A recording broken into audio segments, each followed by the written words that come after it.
temática de JP, justicia, paz e integridad con la creación.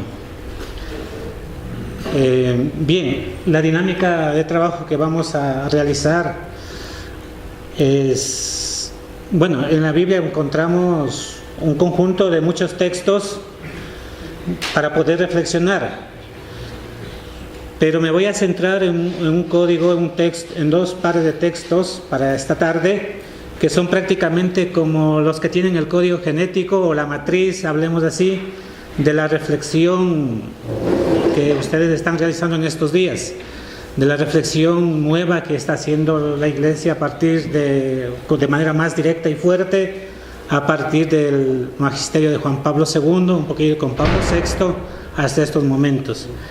Entonces he elegido dos textos un poquito de manera deliberada y arbitraria, podemos decir, porque considero que son textos nucleares para entender después los demás textos. Espero poder avanzar con este trabajo en el desarrollo de esa temática. No sé si ustedes, como vamos a hablar de Biblia, pues tienen la Biblia en mano, o ya se la saben de memoria. Ya. Entonces, de alguna forma nos arreglaremos, ¿no? Ya, empiezo con esta evidencia del año 2014, del 20 de noviembre, en un discurso que dio el Papa Francisco en la FAO, en donde él hace esta afirmación traída de una experiencia sapiencial que le cuentan a él también, que recoge de un anciano con el cual se relaciona la pastoral, que dice: Dios siempre perdona las ofensas, perdona los maltratos. Los hombres perdonamos a veces, las personas perdonamos a veces. La tierra no perdona nunca. ¿Sí? Una frase cargada de sabiduría del mundo, la sabiduría popular, ¿no? La eterna misericordia de Dios, la misericordia a cuentagotas y parcial del hombre, y la naturaleza pues no tiene ningún miramiento, ¿no? Destruye.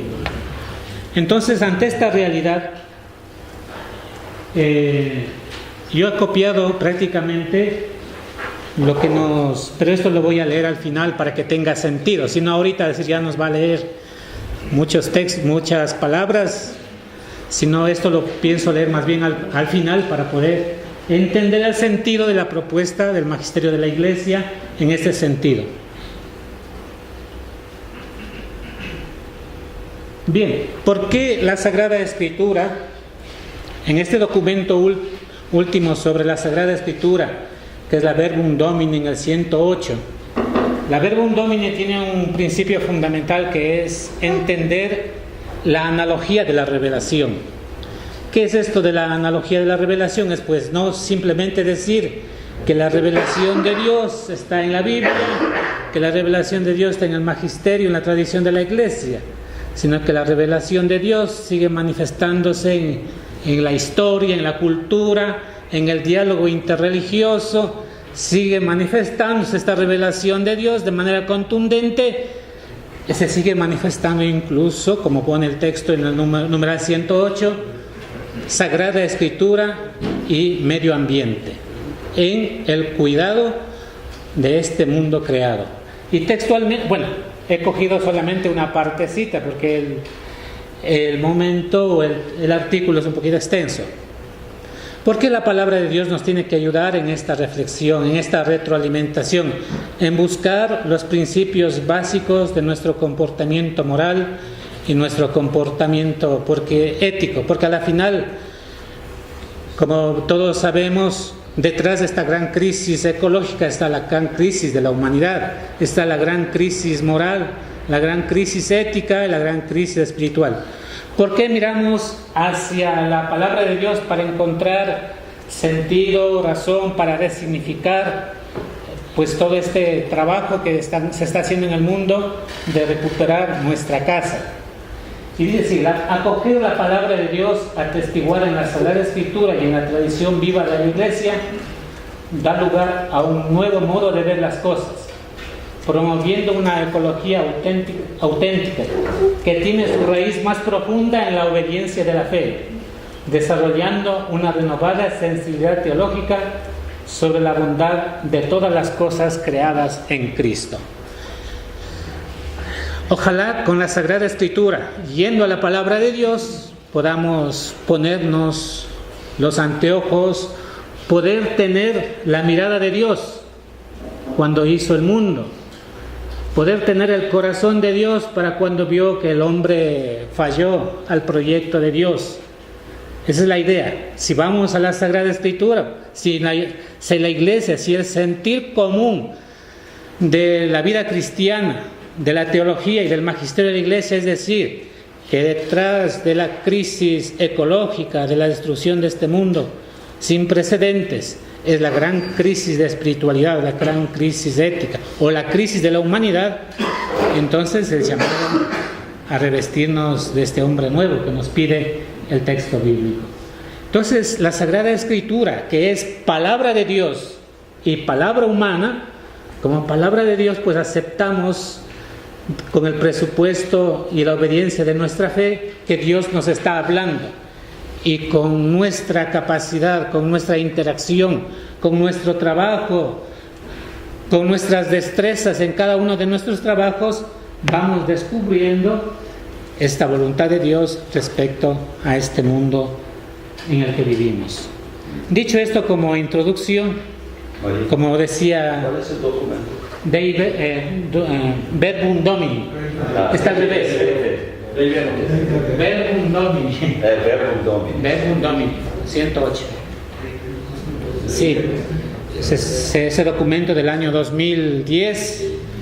En el 2008 fue declarado pues el año paulino, ¿no?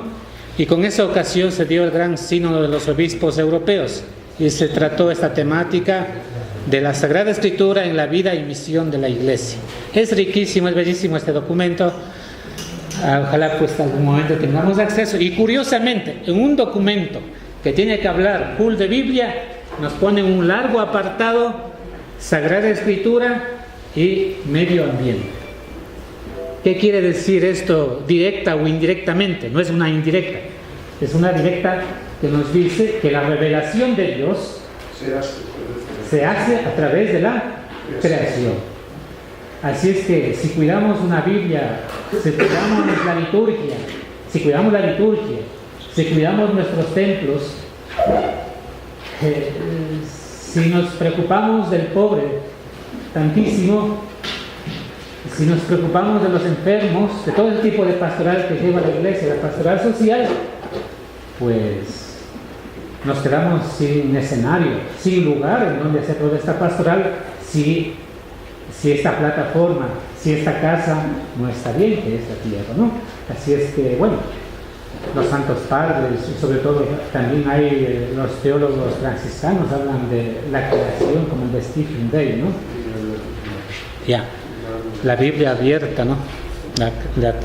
Bien, dicho esto, voy a entrar al primer relato que nos habla de la creación del mundo. Ustedes saben, los dos relatos son como complementarios, y por eso quería tú para no haberles advertido que hubiesen tenido aquí la Biblia para ir paso a paso trabajando estos textos. El relato sacerdotal de la creación lo encontramos, basta abrir la Biblia, si abrimos por delante, ¿no?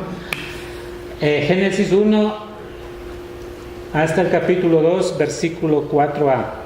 Bueno, después vamos precisando más datos.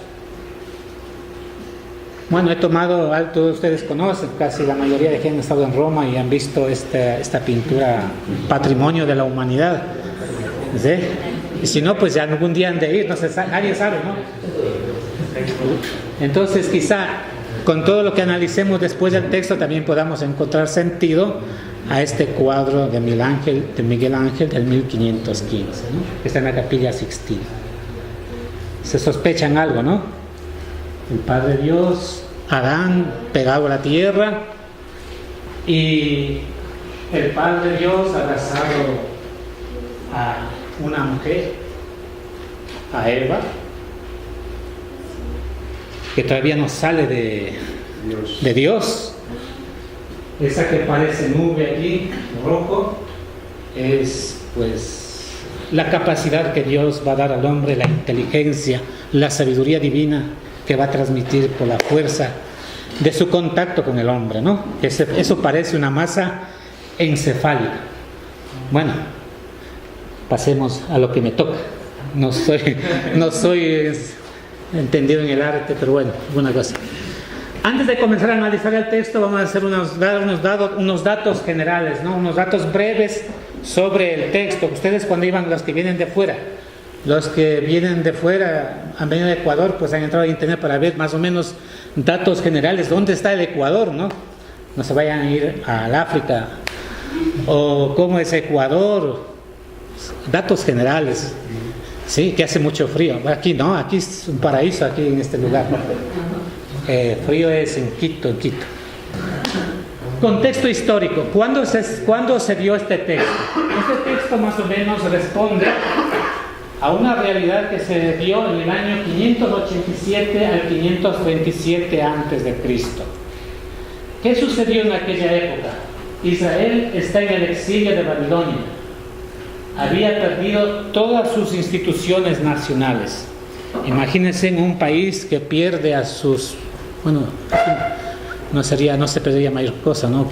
Que pierden a sus autoridades, a sus presidentes, que pierden sus instituciones jurídicas, sus instituciones religiosas, pues queda en una gran crisis. Prácticamente está pronto a perderse la historia, ¿no?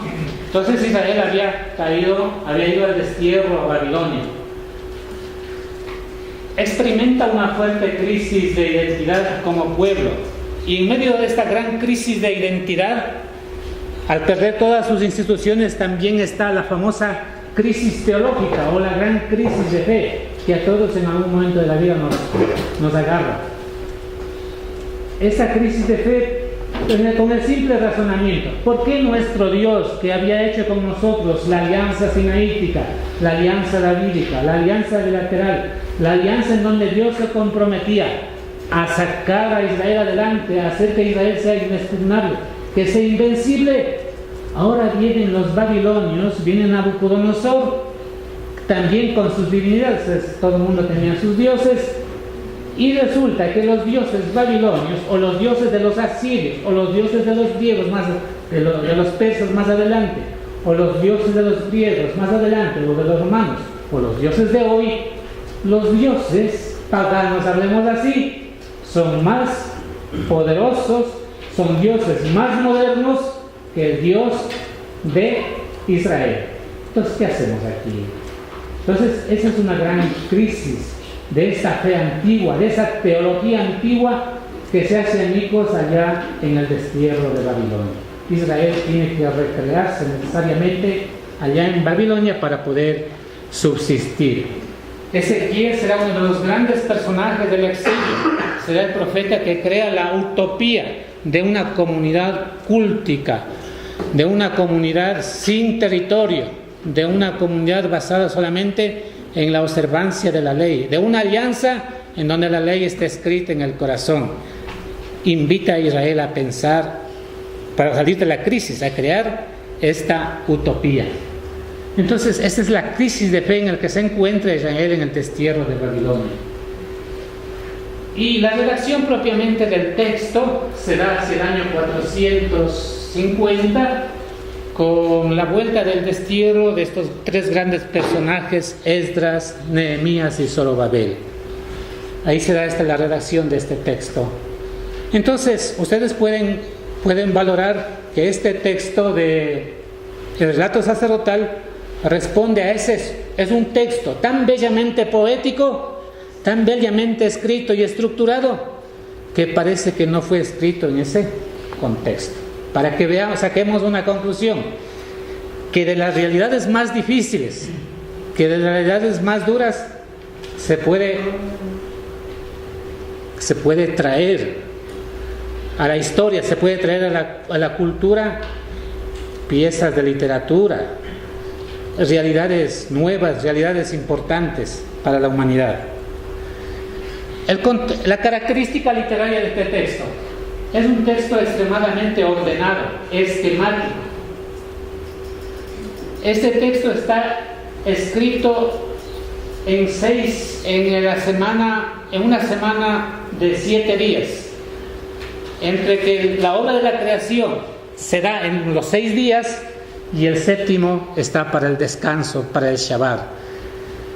El lenguaje tiene una característica de ser solemne, un poco frío, hierático, y por lo tanto este texto es un gran himno litúrgico, una profesión de fe al Dios creador.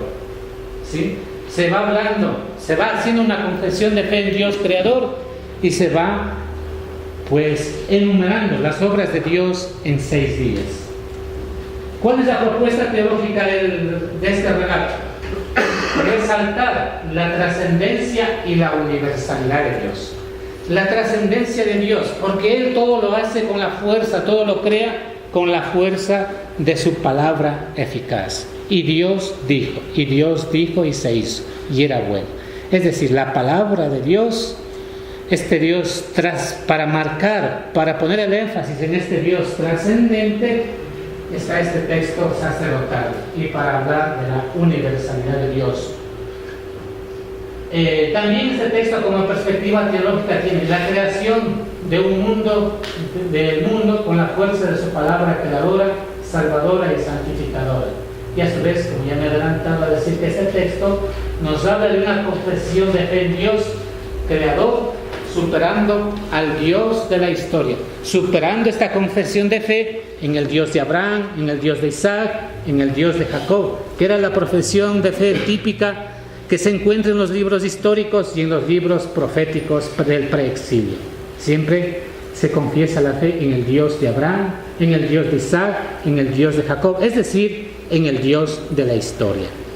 Este relato no nos va a invitar a hacer una confesión de fe en el Dios de Abraham, sino en el Dios creador, en el Señor del universo.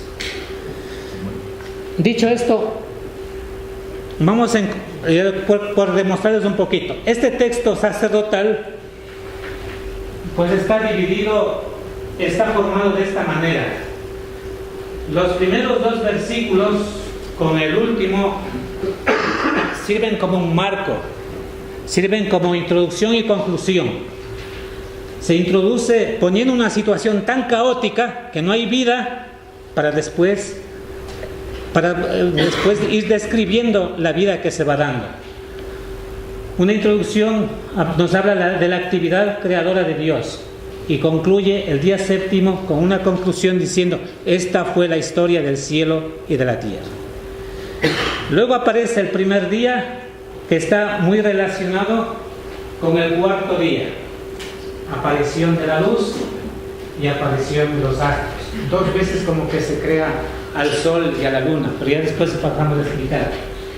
Luego el 2º día, con la separación de las aguas superiores e inferiores, con el 5º día, en donde igual nos habla de la misma realidad, que se crean seres vivientes,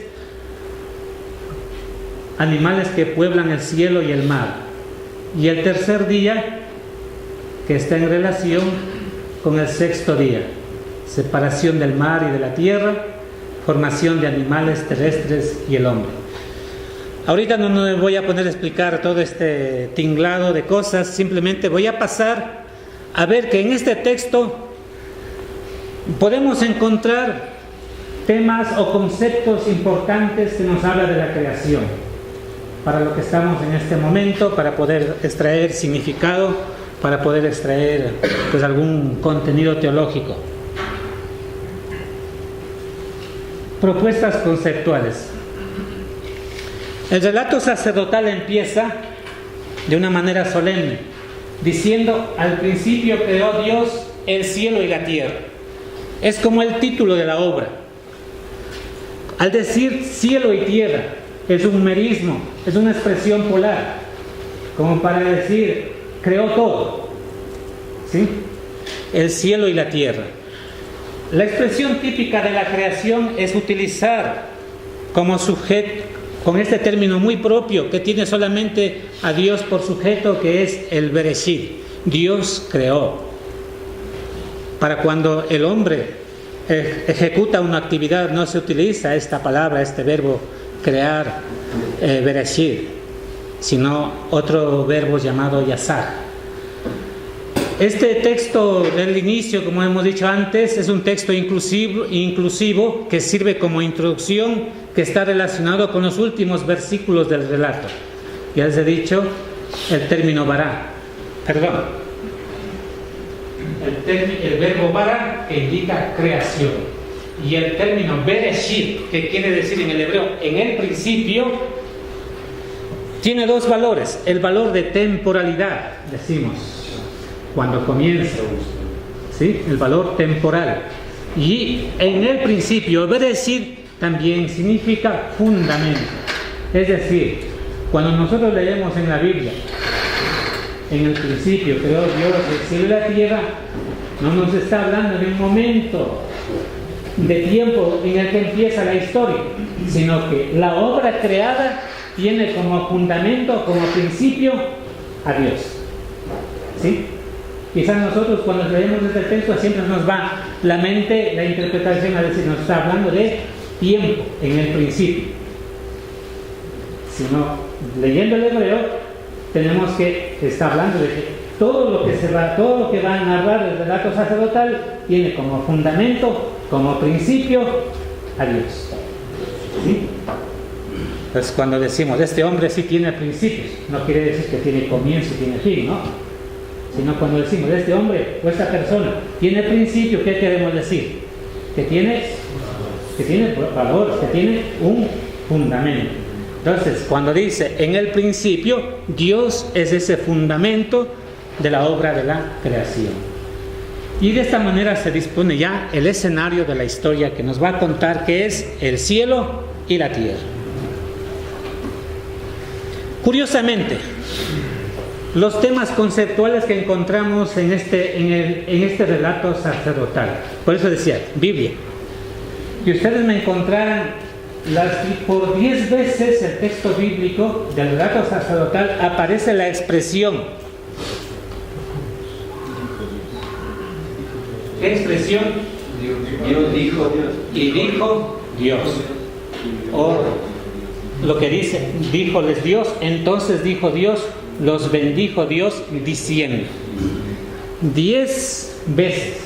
Ahí están los versículos. Versículo 3. Y dijo Dios que aparezca la luz. Y dijo Dios, versículo 6. Y dijo Dios.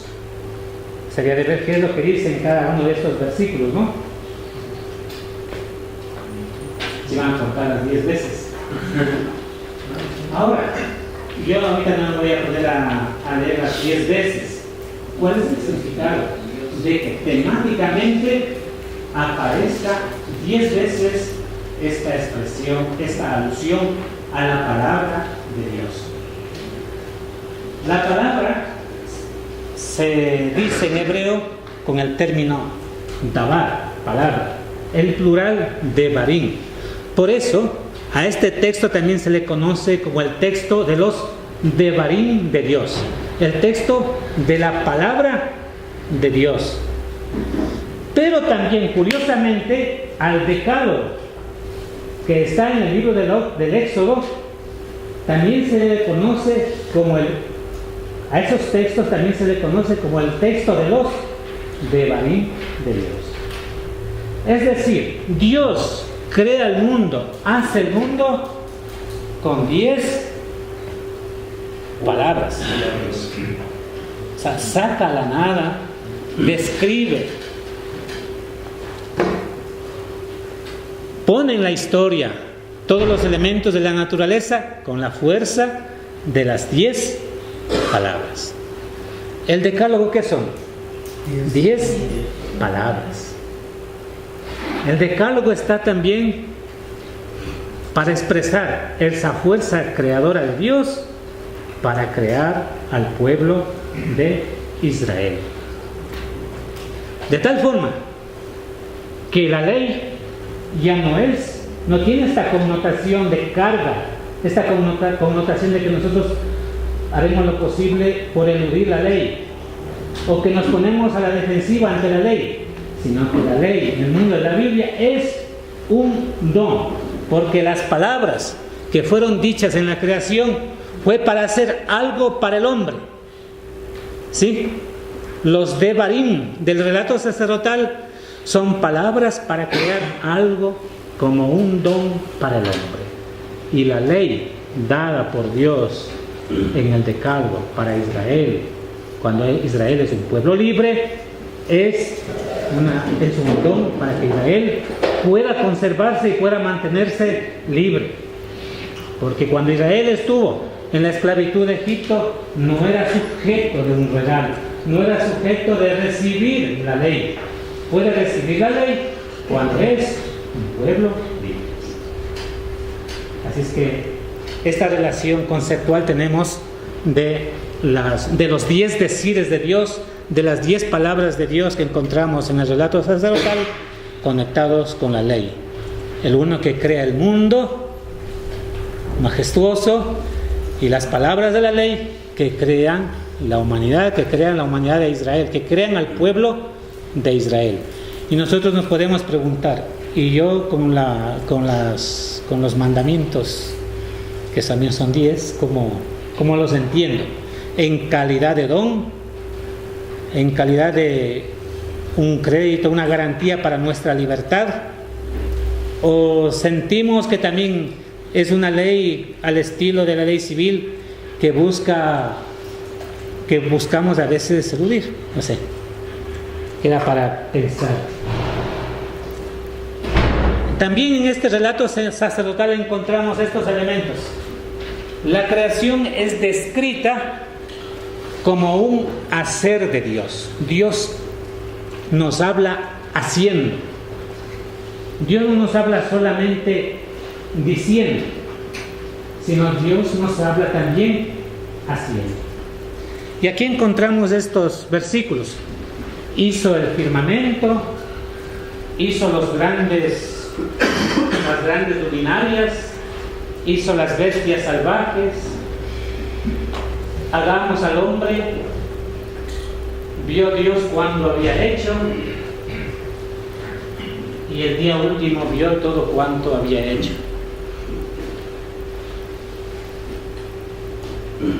1, 2, 3, 4, 5.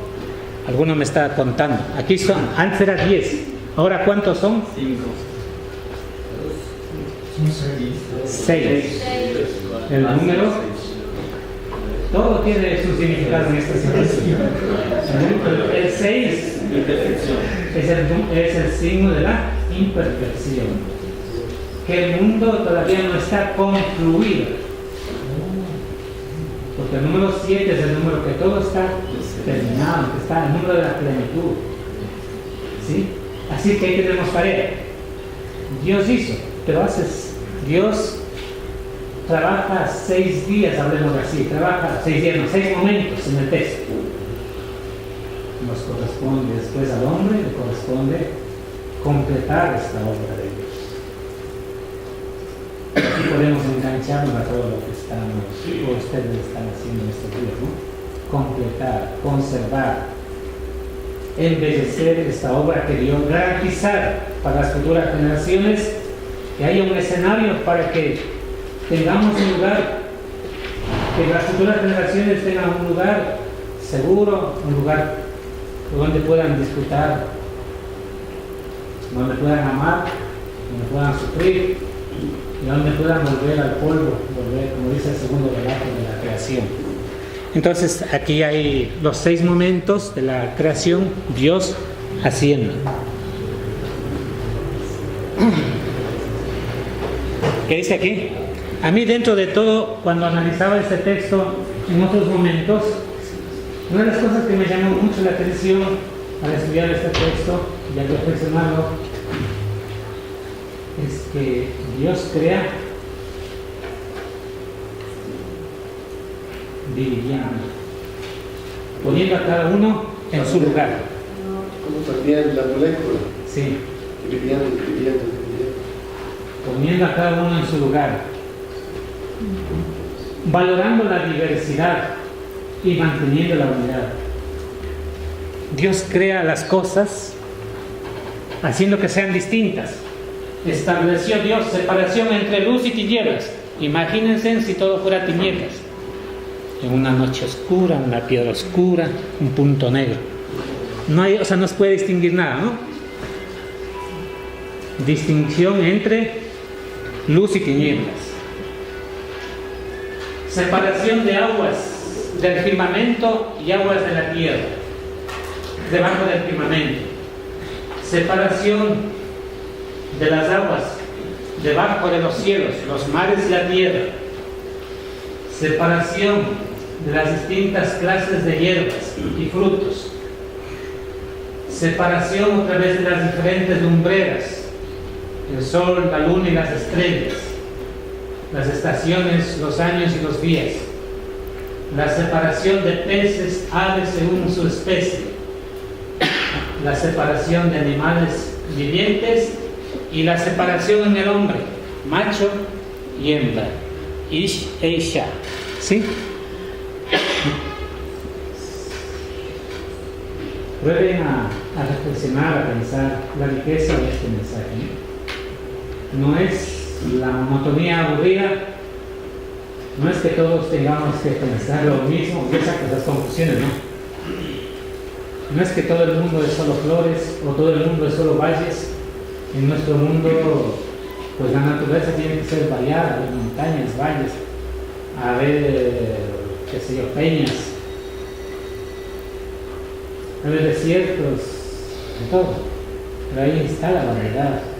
O sea, Dios crea, hace ver las cosas, identificando, haciendo cada uno que sean diversas y a su vez únicas. Dios crea separando. ¿Alguna inquietud hasta aquí? ¿Está claro? ¿Está aburrido? ¿Está mejor?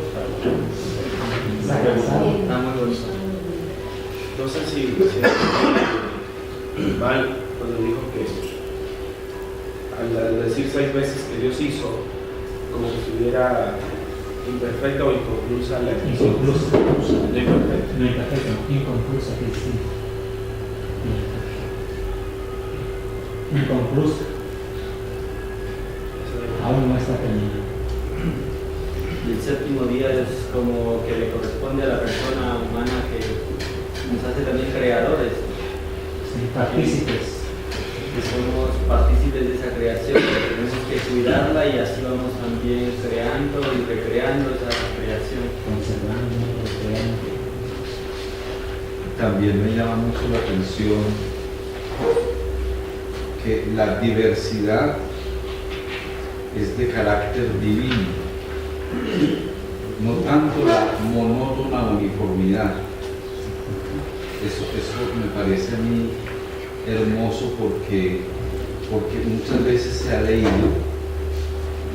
que la monotonía de la uniformidad es lo más parecido a Dios cuando no es verdad. O sea, Dios es diverso, colorido,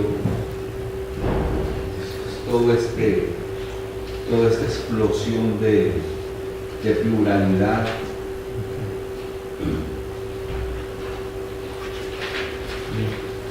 ¿Sabes? Para que vayan quedando cosas más que en la cabeza. Yo les decía cuando venía, estos días estaba echando de cabeza, pero también he estado echando ganas, como dicen en Colombia, he estado quebrando un poco el corazón, porque quizá, hablando ya más a nivel personal, uno pues del campo ha crecido en el campo, pues en contacto directo con las plantas, con los animales, y ahora uno se encuentra en la ciudad y como que tiene una nostalgia, ¿no?, existencial del campo. Y nada, pues digo, me traía mucho a la infancia todos estos temas que se mencionaban. Y creo que algunos de ustedes tienen esta relación directa con el campo, con la naturaleza. Entonces sigamos, no sé por qué. No me ayuda esta forma poética tan elegante, ¿verdad? A mí se recuerda del Popol Vuh, ¿verdad? El Popol Vuh. Muy interesante también ahí. Es una sección que pero es interesantísima como el Popol Vuh. Es una creación. Pero no se hable más adelante que en esto va implícito también lo que va a manchar, no sé si lo voy a mencionar después, lo que va a ensuciar, y desde luego por todo diferente, falta después en el que tendremos que tener este trabajo ahora, de hecho, reflexionando, porque en este transitar se va a dar también esto, ¿no? Sí, por ahí usted. Es que recientemente me llamaba la atención precisamente este relato de la creación. Es un relato lleno de esperanza y mostraba cómo pues esa esperanza anima. Tal vez a muchos nos ha pasado que ante diversas circunstancias, ante obstáculos sobre todo, llegamos a desanimarnos, pero yo me encontraba con este relato que ciertamente muestra que Dios no creó las cosas ya terminadas, sino en proyección, y que allí el mal no tiene poder, que es lo que de pronto a uno le genera miedo y que siempre se ve como ese gran obstáculo en encontrarse ante el mal. Y ciertamente es que el único creador es Dios. El demonio, y lo encontramos ya en los relatos del Evangelio, siempre le pide a Jesús que le permita ir a un lugar, porque él no se puede crear ese lugar, no puede establecer dónde ir, dónde estar. Entonces encontraba ese relato de esperanza, esa visión proyectiva de la creación, una creación en la que Dios muestra su amor y manifiesta esa direccionalidad. De Él salimos y a Él volvemos, en Él vivimos y en Él nos movemos y existimos. Un dato que me he hecho recordar para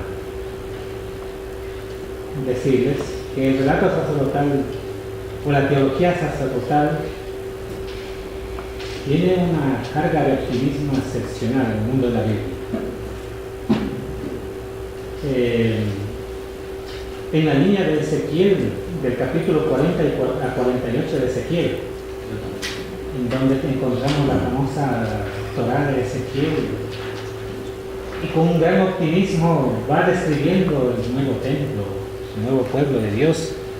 Entonces, dos grandes personajes del exilio, el Deutero Isaías, que crea la figura del siervo sufriente, que explica la figura del siervo sufriente para entender el sufrimiento de Israel, y el profeta Ezequiel, que ayuda a sacudirse, a crear esa esperanza, ese optimismo para empezar de nuevo, ya no con reyes ni con territorio, de otra forma, como una comunidad teocrática y cultural. Entonces, siempre que encontremos vestigios de la tradición sacerdotal en el texto bíblico, vamos a encontrar unos textos súper optimistas, de gran ánimo, que transmiten esperanza y transmiten ilusión. ¿Sí? El relato sacerdotal. Sigamos con conceptos que encontramos dentro del relato sacerdotal. También en el relato sacerdotal encontramos que Dios crea poniendo un nombre a los seres que crea, a los seres que hace. Poner el nombre. En el mundo bíblico, cuando se habla de Dios que pone el nombre, es porque se está hablando que Él está creando. En cambio, cuando el hombre pone nombre, es porque Él está ejerciendo ese dominio Es el mandato que le ha dado Dios que cuide, que domine la tierra. ¿Sí ven la diferencia? Cuando se dice en el texto bíblico que Dios pone un nombre, es porque está dando una nueva vida, está creando. ¿Sí? Está creando una vocación cuando le pone nombre. Pero cuando el nombre pone el nombre por encargo de Dios, es que está ejerciendo un mandato de cuidar, proteger y gobernar el mundo. ¿Sí? Entonces tenemos otro concepto importante dentro del relato sacerdotal. Otra temática que encontramos en el relato sacerdotal es que Dios crea bendiciendo. O Dios, por 3 ocasiones consecutivas, en el versículo 22 encontramos: los bendijo Dios diciendo, procread y multiplicaos. Eso les dice a los seres vivientes, a los animales. ¿Sí? En el versículo 28, más adelante, cuando crea al hombre, y al hombre dice, luego los bendijo Dios y les dijo: ser fecundos, procread, llenad y sometan la tierra. Es interesante porque aquí el texto bíblico no está abandonado ahí. No somos de la escuela protestante que podemos entender el texto bíblico de una manera particular en sí mismo. Para la mejor hermenéutica de la Biblia es la propia Sagrada Escritura, la propia Biblia. Se va interpretando, se va entendiendo libro tras libro del Antiguo y Nuevo Testamento. Entonces aquí encontramos como en forma retrospectiva la promesa que Dios hace a Abraham, la descendencia, la tierra, ¿sí? La bendición. O sea, Dios crea el mundo en clave de promesa y de bendición y alianza. ¿Sí? O sea, estamos dentro de la revelación de Dios, ¿no? De los grandes temas teológicos de la revelación. Y el último, capítulo 2, versículo 3, bendijo Dios el día séptimo. Otra realidad importante. ¿Por qué bendice el día séptimo? Se bendice a los animales, se bendice al hombre y la mujer, y acá bendice al día séptimo. Es el día de Dios. Es el día para hablar bien de... Bendecir quiere decir hablar bien, ¿no? Bien decir. Hablar bien de lo que Dios ha dicho, ha hecho. Y es como aquel que acaba de hacer un escrito y lo vuelve a leer y dice, está bien, pero falta esto. O el alfarero que hace pues, un objeto labrado hecho por sus manos, o un artesano, o una costurera, de hacer un vestido y ya se puede ser que tal que le queda bien. ¿Sí? También otro tema conceptual que tenemos aquí es que Dios crea en bondad y belleza. Y esto es lo que le va a caracterizar a Dios de lo que nosotros hacemos. Dios, bueno, aquí igual tenemos 2, 4, 6. ¿Qué número encontramos aquí? 7 veces. Ya nos sugiere algo. Solamente el número ya nos está sugiriendo el tema de la plenitud. El tema de la... Aunque está inconclusa la obra, pero lo que ha hecho, lo ha hecho bien. Lo ha hecho completo. No a medias. Lo ha hecho con todas las ganas. ¿Sí? Lo ha hecho en esta revelación de amor hacia la humanidad. Lo ha hecho donándose y dándose. Porque hacer algo es expresarse uno mismo en lo que hace. Dios ha hecho en bondad y belleza. Y el séptimo día es para contemplar eso, contemplar que la obra de Dios ha sido hecho en bondad y belleza. Bien, aquí veríamos como los grandes temas conceptuales que encontramos hablando así a breves rasgos en este relato sacerdotal. Hay otros temas añadidos que me gustaría de pasar a decir a ustedes. Es el tema del dominio, que Dios sí. Antes de pasar al tema, a mí me parece que es muy importante este anterior. Y vio Dios que la luz era buena. Dios crea en bondad y belleza, porque es que a mí me parece que muchas de nuestras dolencias se deben a que ignoramos que Dios crea en bondad y belleza, que somos buenos en esencia, ¿sí? Entonces yo recuerdo que en la experiencia nicaragüense, donde Dios aparece como un artista primitivista que pinta el mundo, ¿no?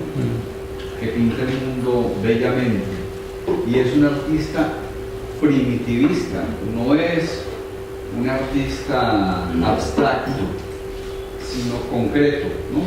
Con colores vivos, con una paleta llena de colores, pues así como los del arte quiteño, por ejemplo, ¿no?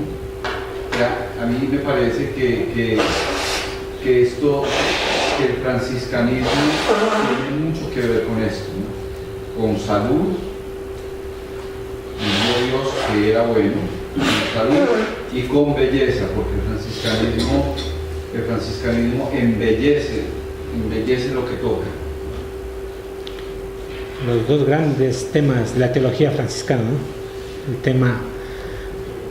El argumento por donde entrar a explicar el misterio de Dios, por donde entrar a hablar a vivir el misterio de Dios de alguna manera, es el tema de la bondad. San Buenaventura lo eleva a principio metafísico, el lugar por donde se puede entrar a hablar de Dios, el tema de la bondad. Bueno, y en la misma oración de Francisco encontramos, ¿no? Tú eres el bien, todo bien, sumo bien, total bien. Bien, otros temas que les puede causar un poco de extrañeza que aparece en el mundo de este texto bíblico es el tema del dominio, el tema de la comida, de cómo se va. Ya para los nutricionistas tendrían que leer este relato sacerdotal. Ya está hecho el menú aquí. Y luego encontramos el hombre, a pesar de haberse hecho en bondad y en belleza, encontramos dentro un límite, una paradoja y un misterio. Y al final intentaré elaborar una pequeña síntesis de todos estos temas con respecto a lo que están ustedes reflexionando en estos días. Pasemos al tema del dominio.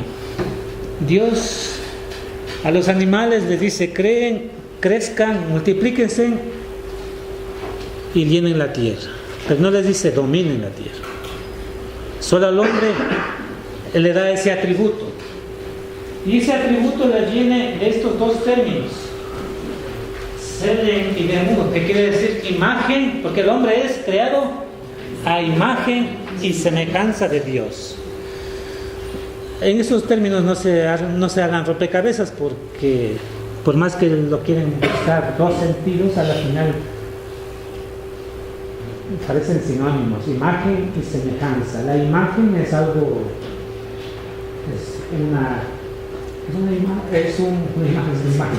imagen es un retrato concreto, corpóreo, sí, que se puede ver. Y la semejanza tiene que ver con la delimitación, ¿sí? Con los perfiles bien terminados, ¿sí? Imagen y semejanza.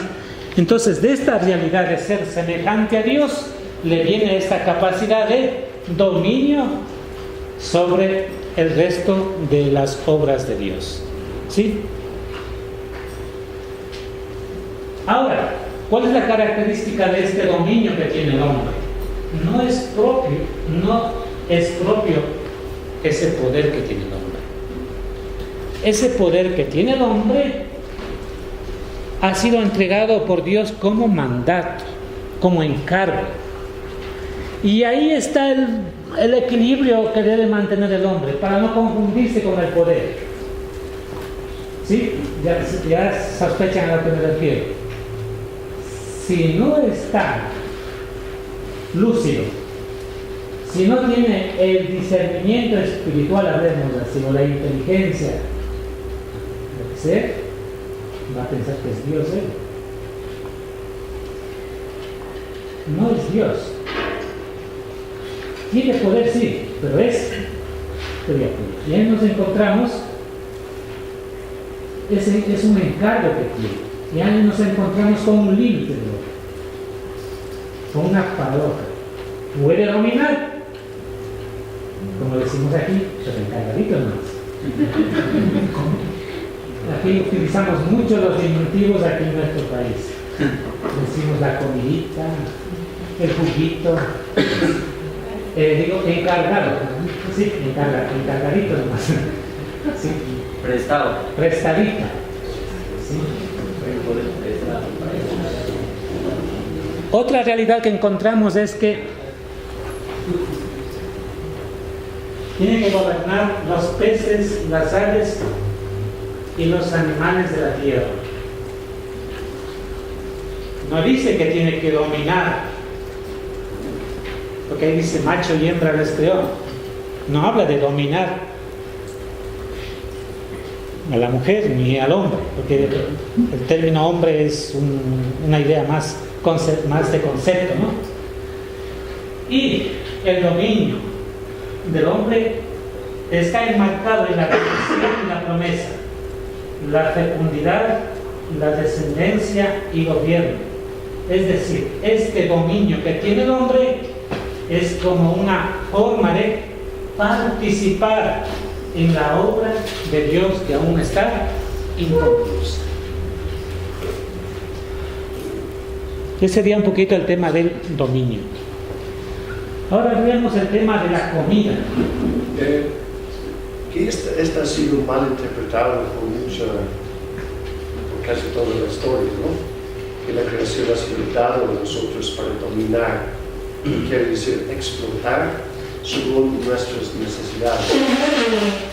Sí. Y, o sea que el dominio de gobernar es desde la óptica de Dios. Desde la óptica de Dios.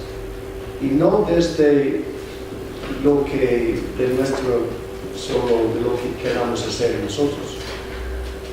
Claro, mirar la creación con los ojos de Dios. Cuando yo como cristiano veo la naturaleza o veo un árbol, pues un artista lo va a pintar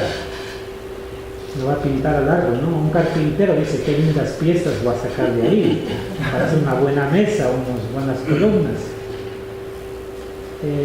Si ve uno que maneja la industria del negocio, dirá, pues buen billete me va a dar eso. ¿Sí? Y si ve un cristiano, ¿qué puede decir? Y si ve un franciscano a este mismo material, ¿qué puede decir? Hermano árbol. Hermano árbol, ¿no? Más chévere, pero le da machete con el árbol. Es decir, eso, ¿no? Gobernar, dominar, pero con la perspectiva, con el corazón, con los ojos de Dios. Y no es también algo como, no es la tierra en general, sino una parte de la tierra que necesita la persona, la familia, para poder vivir con dignidad. Claro. Quizá, En lugar de que toda la tierra tiene que ser dominada.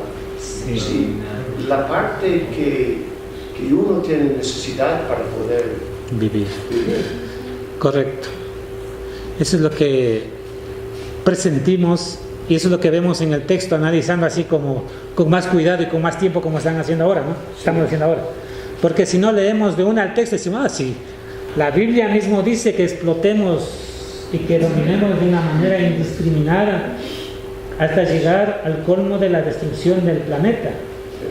Pero es sacar eso afuera del juego. ¿Cómo puede ser que la misma palabra de Dios, la revelación de Dios, sea contraproducente en sí misma, en su revelación? Evoluciona la interpretación.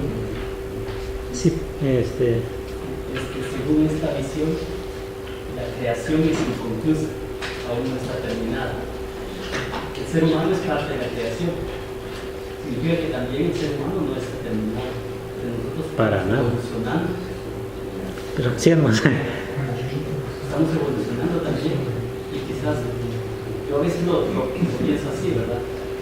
Quizás el ser humano todavía, a nivel de especie, somos unos niños, egoístas, y nos hace falta madurar como seres humanos para lograr comprender que no tenemos que explotar la tierra, ¿no? Porque no sé si es el ser humano el que está terminando la creación o es la misma creación que se está terminando.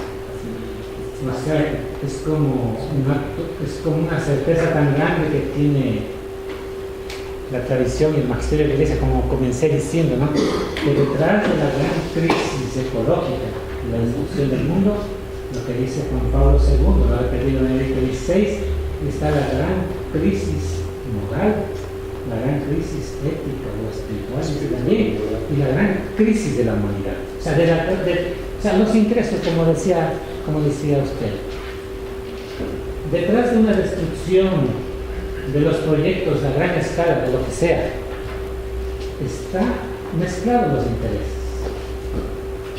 El interés económico, el interés político, etc. Aquí nos favorece todo lo que produce la tierra, ya saben ustedes, y llevamos una semana analizando toda la situación, ¿no? de este mundo. No voy a redundar en eso. Bien. Me alegra mucho que... Marino, sí. aquí quería hablar y yo también. Bueno, yo quería mencionar la importancia de reconocer a Dios como símbolo de la diversidad, y entendiendo la diversidad no solo como la diversidad de la creación y de la biodiversidad y de la naturaleza, sino también a nosotros como parte de esa creación. Entonces ahí viene el tema del entendimiento y la aceptación de la interculturalidad y el rol que desempeña la Iglesia en esos temas, y también de saberes. Y ahora hablando sobre el dominio, también obviamente desde la óptica de la creación y de la encarnación de Dios en esa creación. Entonces ahí se entiende el respeto, el cuidado y la corresponsabilidad en el manejo de esa naturaleza, porque hay muchos malentendidos en los que, basándose en la misma escritura, se justifica, en el caso del Ecuador, por ejemplo, la explotación del Yasuní o los grandes proyectos de extracción. Sería importante aclarar y transmitir ese mensaje a la sociedad civil de cuál es el contexto de ese dominio que vendría a ser cuidado y protección. Se ha dicho una realidad muy, muy bonita, que siempre yo me quedo estupefacto de esto, me maravillo, es que el hombre en el siguiente relato, en el relato ya vista, y en este, empieza a aparecer con límites, con contingencia y con debilidad. Justo ahí, cuando más débil aparece el hombre, aparece una fuerza bien grande, bien poderosa que el hombre tiene que desarrollar, que es el tema del respeto. El respeto es nuestro gran poder. El respeto por el otro es el gran dominio que nosotros podemos ejercer en el mundo. Pues si no, vayan a leer el primer cántico del cielo de Yahvé, que está todo débil, ¿no? Pero el gran, no es que el siervo se hace débil, sino que el gran poder de ese siervo de Yahvé es el poder de respetar aquello que está casi apagando. Me faltan 10 minutos todavía.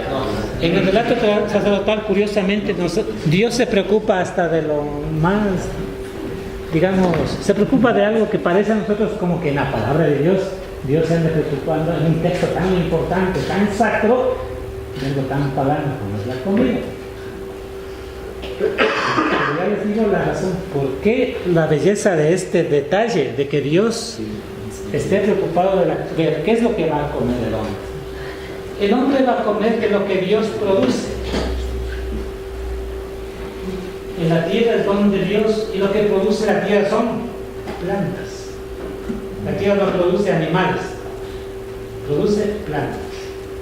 Entonces el hombre va a comer lo que produce la tierra y lo que produce su trabajo.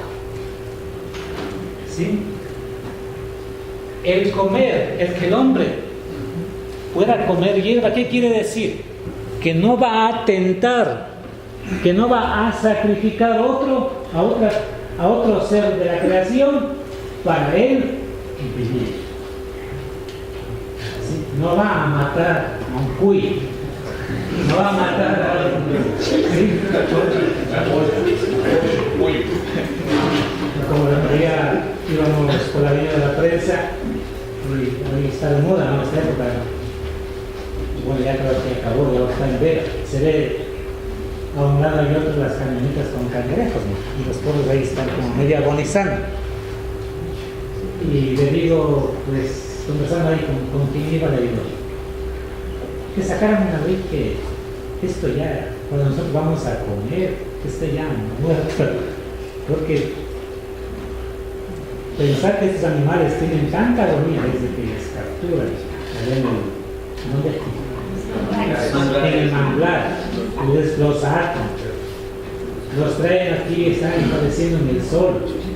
Después algunos que los matan y así vivos les mandan a la olla. Digo, es una pasión, o sea, es un sufrimiento, todo ese proyecto. A mala hora hice el comentario que les quitó las ganas de comer a la gente cangrejo. Dije, vamos a hacer una pizza nomás. Cangrejo estresado. Cangrejo estresado, ¿es? Bueno, a lo que iba, ¿no? ¿Qué es lo que delata esto? Que el hombre va a subsistir, va a alimentarse, pues lo que le da la tierra, lo que le da la naturaleza, que es la hierba, para poder vivir en amistad, no solamente en amistad con la otra persona, sino vivir en amistad con el mundo, con todo lo que es el mundo creado. Y aquí aparece otra paradoja del hombre, para que pensemos, para que nosotros como personas pensemos. Yo soy libre, yo puedo hacer lo que quiera. Es mentira. ¿Por qué? Necesitamos de unos frijoles, necesitamos de una manzana, somos dependientes de un plato de almuerzo para vivir, no somos libres. Ontológicamente no somos libres. Estamos en una interacción tan fuerte que dependemos del Señor que nos transporta a la universidad o al trabajo. Ustedes aquí necesitan de alguien que les prepare los alimentos. Somos interdependientes. ¿Sí? O sea, para que nos acordemos, el hombre no es Dios. El hombre depende de los alimentos. Tiene que comer, y por eso en el texto bíblico aparece esta idea de que el comer tiene que ser de la hierba, claro, sano, para los que estamos en vías de bajar peso, hasta que nos decidamos a hacerlo, ¿no? Entonces esa es la idea de esto, de comer, de que Dios aquí, del relato sacerdotal, habla de comer, que tiene que comer la hierba, porque no tiene que sacrificar a otros para él vivir, tiene que dejar también a otros vivir para él. Y luego tiene que darse cuenta que no es Dios, que no es absolutamente ilimitado el hombre, que es limitado porque necesita alimentarse. Marino, no sé si te parece que llegan ya las 4:30, pero el hermano Edgar Marino Cañar nos va a continuar exponiendo y también en esta misma dinámica de compartir, de preguntas. Hemos estado en la parte de fuera y se dice que, ¿me recuerdan cuál es el primer libro que escribió Dios? Génesis será la creación, ¿verdad? Entonces, la creación entera es el primer libro con el que nos encontramos. Y ese es el que estamos en este momento conociéndolo, haciendo conciencia de que ese libro sagrado que Dios nos ha entregado a nosotros, somos también responsables de él. Gracias, Marino, por acompañarnos en esta segunda parte. Pues, compartir. Bien, quedó pendiente concluir unas 3 diapositivas sobre este primer tema del relato sacerdotal. Entonces, ya se va perfilando como una descripción de lo que es el hombre dentro de la creación, dentro de los planes de Dios, el hombre como una contradicción, como una paradoja interna y a su vez como un misterio. Por estas 3 razones que apunta este texto. Que el hombre es Señor, también por mandato de Dios es Señor, tiene dominio, pero a su vez también es criatura. ¿Sí? Es Señor y a su vez criatura. Otra paradoja que presenta este texto es lo que les decía al inicio de la exposición. Es un texto hermoso poéticamente mirándolo. Es un texto de gran trascendencia teológica, pero ha nacido en el contexto de una crisis de identidad de Israel y de una crisis teológica allá en el destierro a Babilonia. Es decir, para que valoremos que del sufrimiento, de la crisis, puede salir algo hermoso como es esta confesión de fe en Dios Creador y Dios Señor. ¿Sí?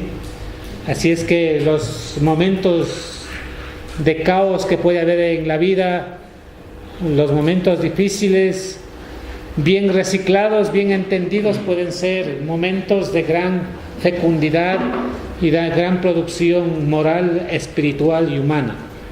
Entonces, es otra realidad, ¿no? Que el texto materialmente nos habla de eso. Materialmente vemos una pieza literaria hermosa, bien construida, bien pensada. ¿Sí? Pero a su vez, si miramos el contexto o fruto de qué es, podemos valorar eso, el sufrimiento de Israel.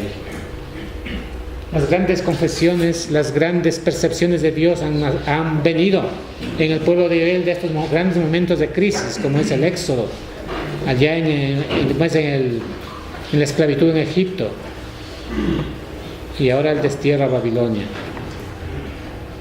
Es decir, detrás del texto del relato sacerdotal están estas 2 grandes experiencias que Israel mantiene en su conciencia, en su memoria histórica.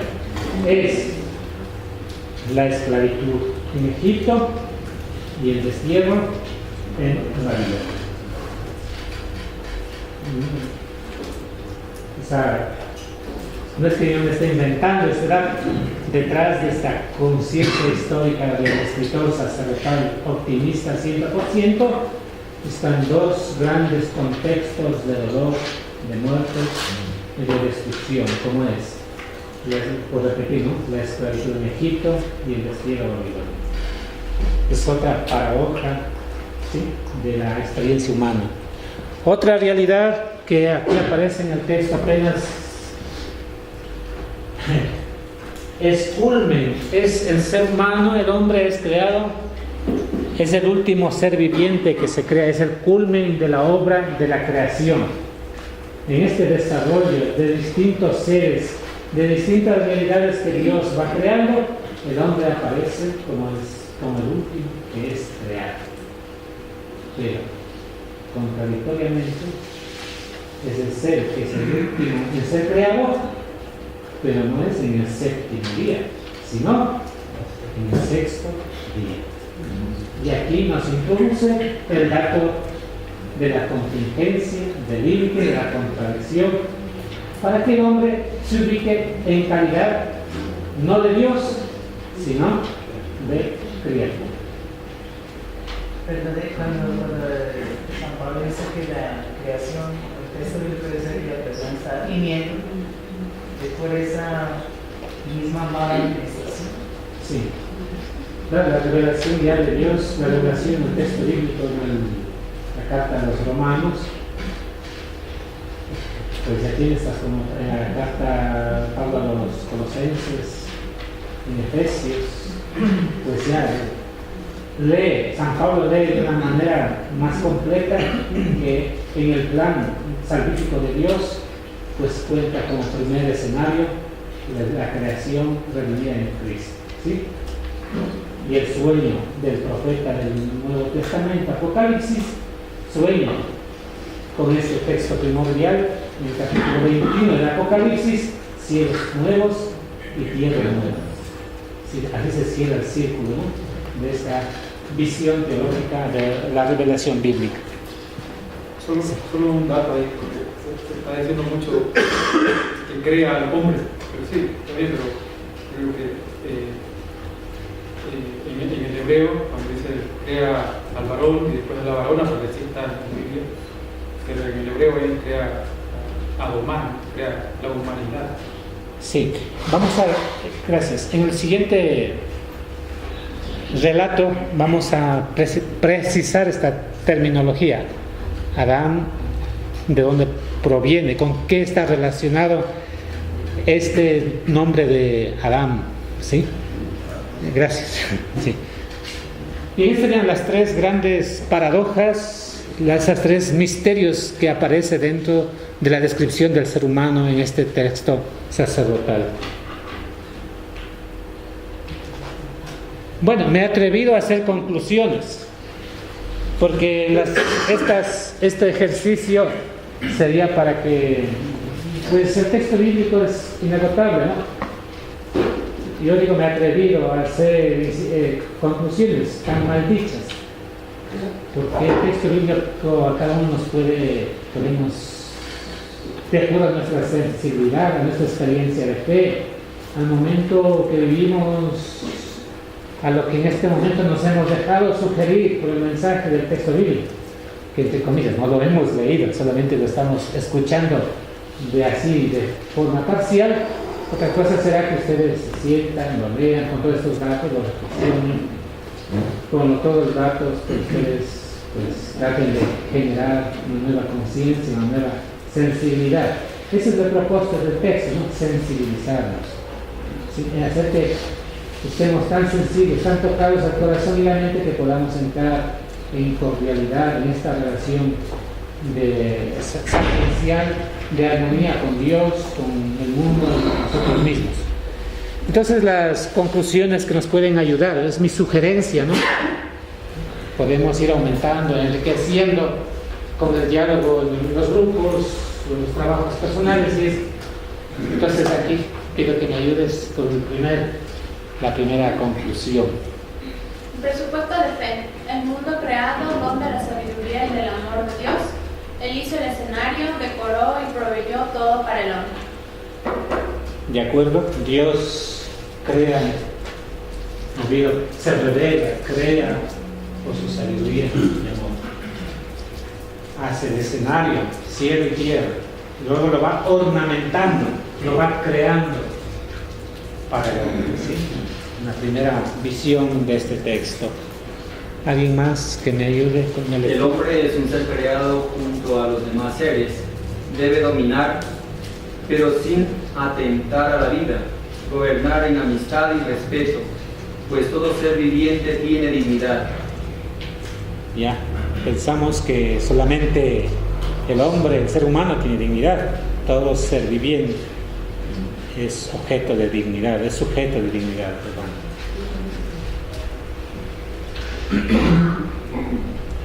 Lo curioso, no, en el sexto día no se le da un día específico al hombre para ser creado, crea los animales y ahí también crea al hombre.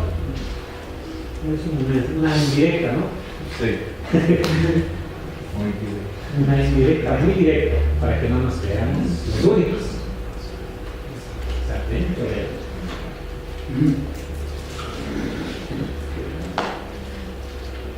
Como ella viejita que lo sabe decir, digamos a Dios, digamos a Dios por los borrachos, los drogadictos, los mujeriegos, todos así una lista, ¿no? Y también por los padres franciscanos. Y la lista pone la película. Algo así.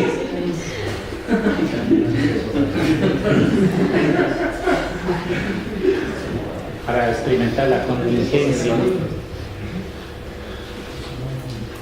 Otro. Valorar en el mundo creado la unidad y la diversidad. Hasta la más mínima expresión de vida merece respeto y reverencia. Volvemos al tema del respeto, ¿no? Que ustedes decían. Usted decía acá. Una gran forma de relacionarnos y nuestra gran fortaleza es esta experiencia de debilidad. Y de esa experiencia de debilidad, de límite, nos va a salir la gran fortaleza de el respeto. Bueno, lo repito otra vez porque ¿hay alguien más? Este barrio de por acá. El hombre, culmen de la obra creada, mayor responsabilidad y sabiduría. Eco. Si el hombre es el último, es el culmen de la obra de la creación, pues a mayor privilegio, mayor responsabilidad, mayor preocupación, ¿sí? Pues si no, acuérdense de la casa, alguno de ustedes debe ser hermano mayor. ¿Qué pasa con hermano mayor? A mala hora que es hermano mayor, tiene que... Bueno, que no sea hijo único, ¿no? Ahí sí, no puede decir solo a mí. Como dice mi chiquita ya, solo a mí, pero si no hay aquí más. Bien. ¿Otro? Terminamos. Mirar y considerar al mundo creado con los ojos de Dios. Admirar la bondad y la belleza de la creación y sensibilizarnos por preservarlo. Bien, aquí podemos adjuntar todas las conclusiones, los comentarios que han ido ustedes, pues, espontáneamente compartiendo, ¿sí? Este sería un poquito el mensaje que sugiero de esta primera lectura, de este primer acercamiento a este texto bíblico. En la época monárquica, en el reinado de Salomón, bueno, se caracteriza este texto más o menos porque Dios da el aliento de vida, ¿no? Igual, en el jardín. De este texto no tengo mucha información, no sé ni de dónde, en qué iglesia estará. Pero bueno, vamos a la información externa del texto. Contexto histórico, época monárquica. Este texto tiene una clara intencionalidad de fundamentar la historia de Israel, de hacer memoria histórica y decir, estos son los orígenes. Este texto tiene una clara orientación etiológica. Etiológica quiere decir explicar los orígenes del Estado de Israel, del reino de Israel, no del reino de Israel, época monárquica. Tiene una clara intencionalidad de legitimar la dinastía davídica que va a venir después que de Salomón. Así, hablando rápido, o sea, un texto eminentemente pro-monárquico. Las características literarias, o sea, conforme vayamos avanzando iremos comprendiendo esta situación. Característica literaria de este texto. Es un texto de mucha vivacidad, pintoresco, cargada de antropomorfismos. Quizás a algunas personas les suene nuevo este término. Ustedes sí han visto el Rey León 1, Rey León, ¿cómo es? La Era de Hielo 1, la Era de Hielo 2, que habla el Diego, que habla el mani, el sangrado del león, que es el Diego, ¿no? O sea, se le da características humanas a los animales. A los seres que no hablan se les dan características humanas. ¿Con qué finalidad? Pues con la finalidad, no, bueno, pues los que hacen las películas con la finalidad de vender, pero con la finalidad de poder expresar en parámetros humanos, pues por ejemplo la acción de Dios que entra a hablar con el hombre, que la serpiente habla, ¿sí? O sea, darle rasgos con características humanas a los protagonistas de este relato. Seguramente salvé esto antes de aquí ponía otro dato, que este relato tiene una fuerte carga, una fuerte descripción psicológica del ser humano. Significado teológico, perspectiva teológica de este texto. Presenta un Dios cercano. Aquí ya tenemos las dos líneas teológicas del Antiguo Testamento. Un Dios trascendente que hace todo con la fuerza de su palabra, y aquí en cambio un Dios que camina, que por el día tiene que poner una nube, por la noche una columna de fuego.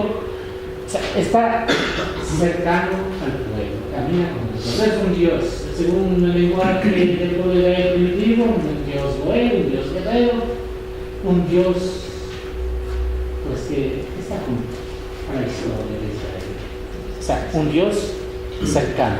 Este texto precisamente lo presenta como un Dios alfarero o artesano, como el jardinero, hasta como un cirujano, porque le abre el costado, el costado para sacarle una costilla, para hacer que ahí a la mujer, luego lo cierre y no pasa nada. Es decir, este texto en el fondo presenta a un Dios de la historia. Si el otro texto hablaba de un Dios creador del mundo, este va a hablar de un Dios creador del hombre. En el fondo, creador conectado con Génesis 12, 1, 4.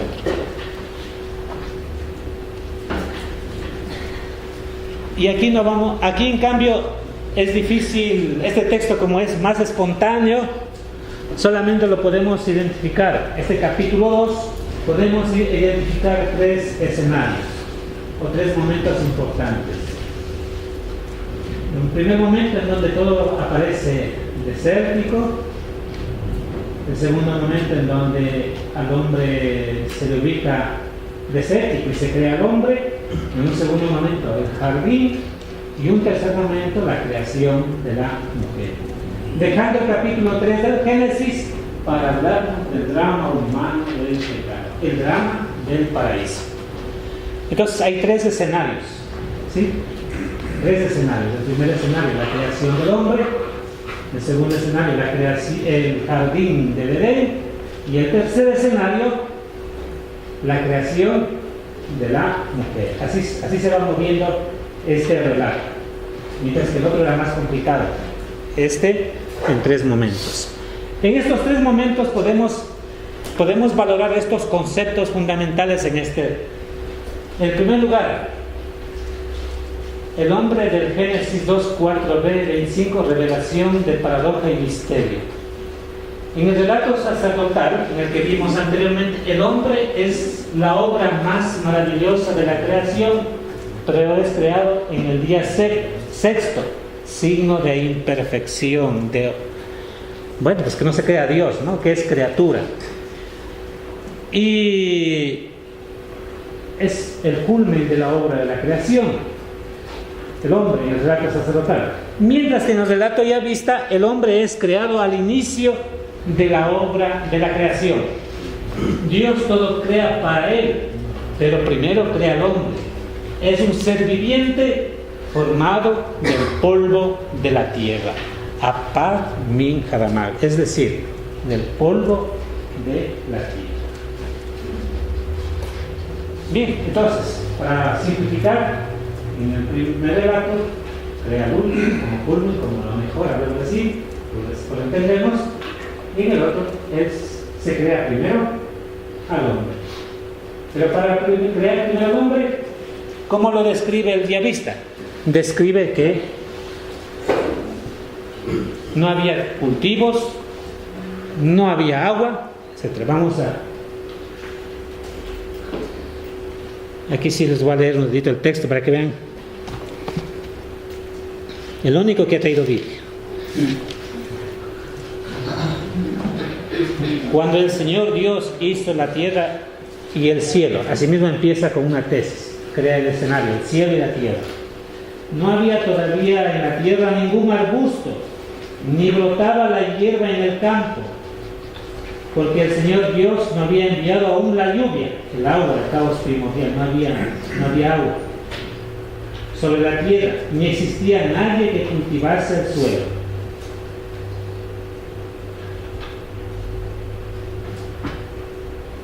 Sin embargo, un manantial brotaba de la tierra, etc. Entonces tenemos este primer escenario desértico, y ahí de ese polvo desértico, hablemos así, crea al hombre.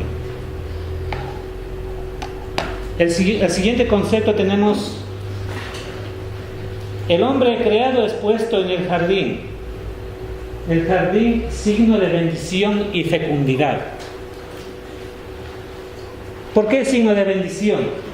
Porque la bendición aparece en el texto, está manifestado en la riqueza que aparece en este territorio. La riqueza de oro, resina y ónice. Se da a entender la abundancia de bienes. Con estos minerales preciosos, valiosos, se da a entender la abundancia de bienes. Y se da a entender que con ellos se garantiza una calidad de vida para el hombre. No solamente hay que vivir, sino hay que vivir bien. Ese es el signo de la bendición en este relato. Signo de fecundidad. ¿De qué manera nos habla el texto de la fecundidad en este momento? La presencia de un río. El río lleva agua. El agua es símbolo de vida y de muerte también. En una simbología polisémica, ¿no?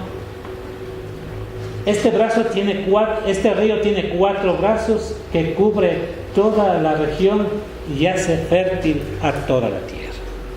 Entonces, este jardín es signo de bendición y de fecundidad. Entonces, el hombre es Señor. Se le ha entregado este jardín a este hombre creado. Dios pone el nombre y este es el acto creador. Bueno, lo que decía, el hombre impone un nombre, mas no crea, sino domina.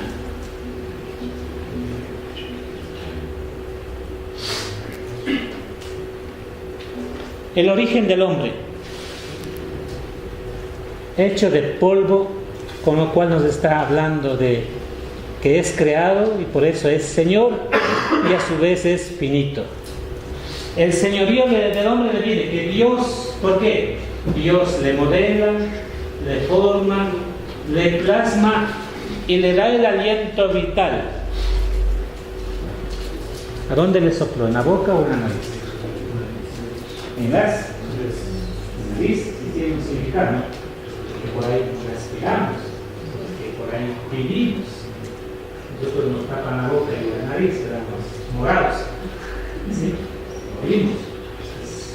El soplar en la nariz es signo de transmisión de vida.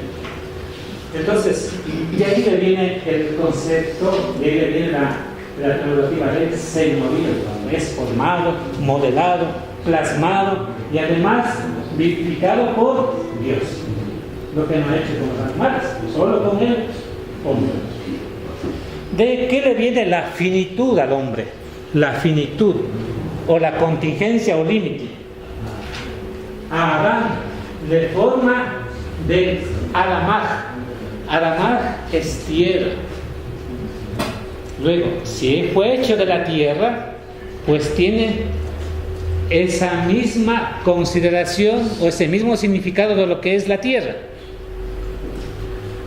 Significado de contingencia, de que es falible, de que se puede equivocar, Y definitivamente de que el hombre no es un Dios, sino que es criatura. Este es el gran problema que resolvió Job con sus 3 amigos. Usted estaba diciendo, Job tiene un gran problema de que había crecido en una teología tradicional de la retribución, de que soy bueno, por lo tanto Dios pues le da todos los bienes. Y ese es el Dios tradicional, el Dios de Job del capítulo 1-2.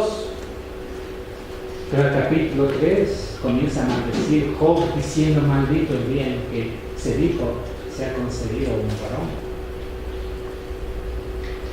Soy inocente, no he hecho yo nada. ¿Por qué me pasa todas estas desgracias?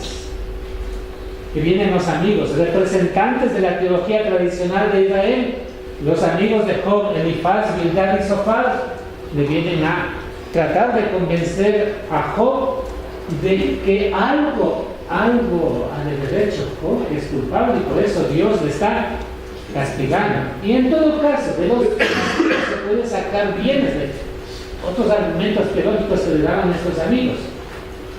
Pero al final Job llega un momento en que dice: hasta aquí hablo, yo quiero ir a discutir este problema con el que me creó, con Dios.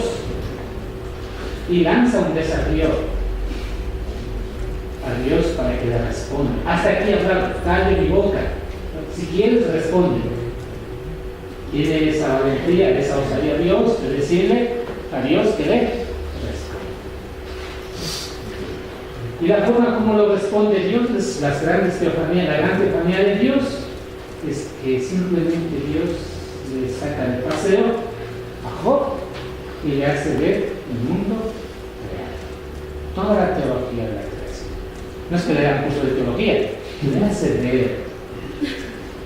Y ahí entiende que Job hace una terapia, vemos así, hace autoconciencia de que él es parte de este mundo creado, de que siempre tenía la respuesta, pero no se daba cuenta. Hace autoconciencia de ser criatura. En el momento en el que él se reconoce criatura, tiene todas las respuestas, tiene la sabiduría de Dios. Y en el momento en que reconoce que es limitado, que no tiene toda la verdad, en el momento en que él, como le dice, la palabra que mejor le coge todas estas cosas es ser criatura y no Dios, entonces él soluciona toda su crisis teológica, toda su bronca con los amigos, y se encuentra, anochece pobre y amanece rico, anochece tonto, estúpido y amanece sabio. ¿Por qué? Hizo esta autoconciencia de ser criatura. Dios le mostró simplemente la obra creada y decidió que esta ley. Entonces, gracias, usted me hizo acuerdo de relacionarlo con Job, justo con estos capítulos, ¿no? A la final, ¿cómo termina Job? Pues termina como principió, en el capítulo 42, 7 al 17, diciendo que Dios recibió muchos más bienes de lo que tenía antes. Parece que no solucionó el problema de la teología de la retribución. Así parece, pero no es así. Sí se solucionó. Porque Job, antes de esta crisis, él entendía que él era bueno y Dios tenía que darle porque era bueno. En cambio, después de toda esta crisis, y cuando él tiene esta experiencia de ser criatura, recibe todos los bienes y mucho más, no porque tiene obligación Dios de darle o porque tiene derecho, sino porque es un don de Dios. Que distinto. ¿Sí? No es que Dios está obligado, Dios me ha regalado algo. De esa manera, pues termina la epopeya de la lucha de Job con Dios, ¿no? Y luego, aquí, señorío, finitud y naturaleza universal.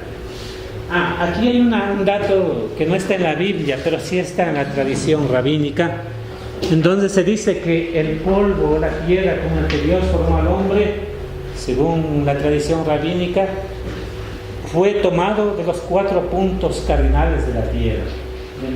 De esta manera, el ser humano va a ser aquí en Carcelén, aquí en el valle, el tan ser humano va a ser allá en Perú, en África. O sea, el ser humano será criatura en cualquier lugar del mundo y en cualquier momento de la historia, porque fue tomado de la tierra, de los 4 puntos cardinales. A donde quiera que vamos, así debería ser, ¿no? A donde quiera que vamos a encontrar la tierra que es nuestra casa, un lugar donde pisar y donde llegar.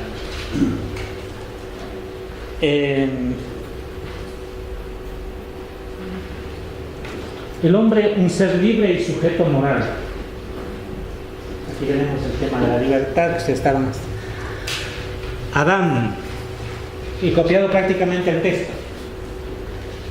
Dios le dio el jardín, árboles frutales, etc. Tú puedes comer de todo lo que producen los árboles.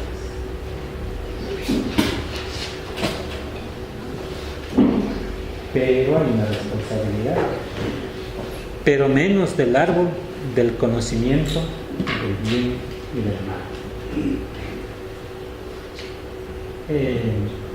Aquí yo escribí un poco así en borrador, así espontáneamente, no de manera científica, esta exposición. Y luego me puse a hacer las diapositivas. Así es que creo que les voy a dejar ambas cosas. Lo que está en borrador está hablado así de manera muy espontánea, así es que no está de manera con una metodología APA ni nada de esas cosas, está así como ha ido saliendo un poco del corazón las cosas. Entonces ahí está más desarrollado esta temática, ¿no?, de la libertad y la responsabilidad del ser humano. Le da todo, pero con tal de que ese árbol del conocimiento del bien y del mal, ese no lo toca. ¿Por qué no coma? ¿Por qué el tema del conocimiento? El conocer en el mundo bíblico conocer es poseer. Uno posee lo que conoce y dejarse poseer de lo que es conocido. ¿Se me explicó? Esta doble dirección, ¿no?, del conocimiento. Uno, cuando conoce algo en el mundo bíblico, quiere decir que yo conozco y a su vez puedo poseer eso que conozco. Pero a su vez, si yo conozco, me debo dejar poseer por aquello que conozco. Esta doble relación del conocimiento en el mundo bíblico. Ahora, conocer el bien y el mal. Bien y mal es una expresión polar. Un medismo se llama en el mundo bíblico. ¿Qué quiere decir bien y mal? Conocer toda la realidad humana. Los extremos, ¿no? Los extremos. Hablando de los extremos se habla de la totalidad. Entonces, conocer el todo. Si usted conoce el todo, posee el todo y se deja poseer de todo, ya no es Dios.い aquí está el dato. Si usted conoce el bien y el mal, deja de ser, lo que hablábamos antes, criatura, y se convierte en Dios. Por eso están tratando de conocer el artículo de Dios. Sí. Ahora, los científicos. Aquí viene tu preocupación. Adán, riqueza de significados. Este término, bueno, pues hasta se puede poner nombre, pero bueno, así en singular.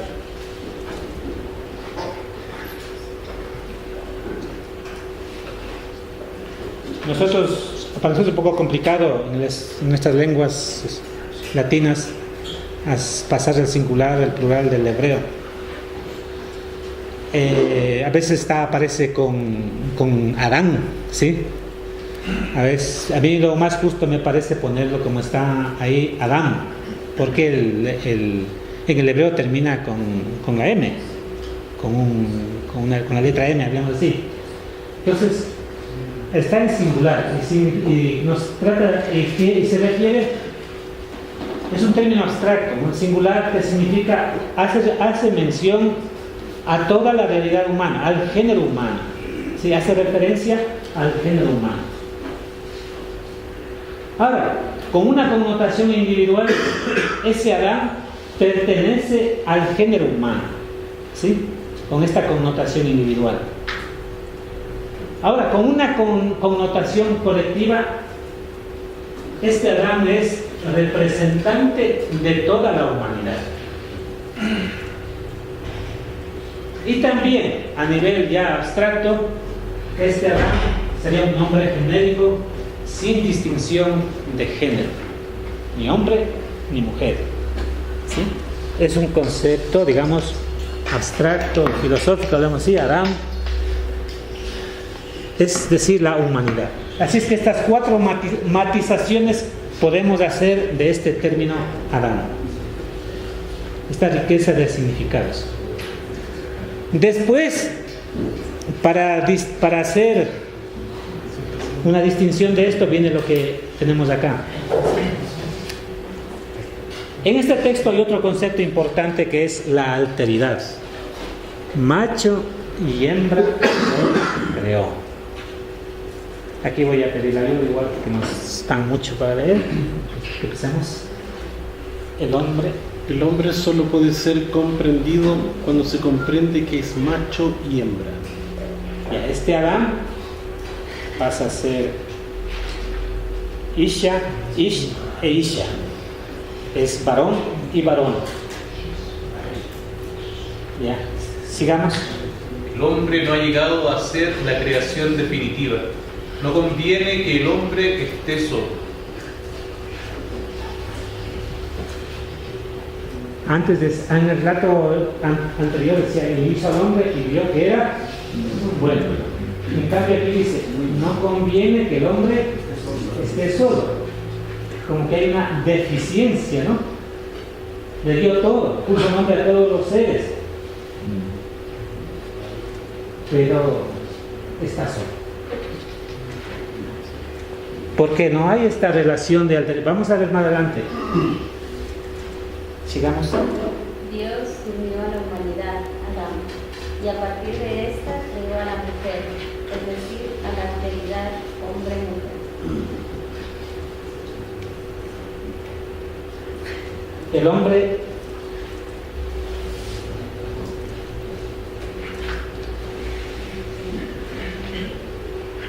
hombre llega, ¿no?